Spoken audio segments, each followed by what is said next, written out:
In every time, sa mga kailangan natin sila, kapag kailangan natin ng tulong. Every time, since then, ang Migdat o ang Pasinhon, nandyan talaga iyan palagi. And also, I am very much thankful talaga na kasama ko po kayo, Ate John.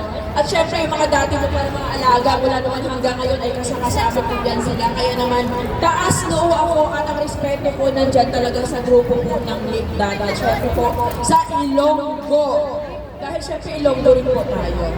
Alright, once again, maraming salamat po sa kay Ate John natin po sa Migdat.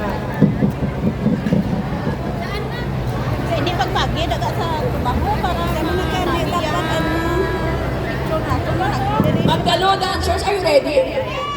Alright, since na-ready na yung Magdalo dancers, ready na rin po tayong lahat na bigyan po sila ng pagkakataon na makapag-perform at makita rin po natin.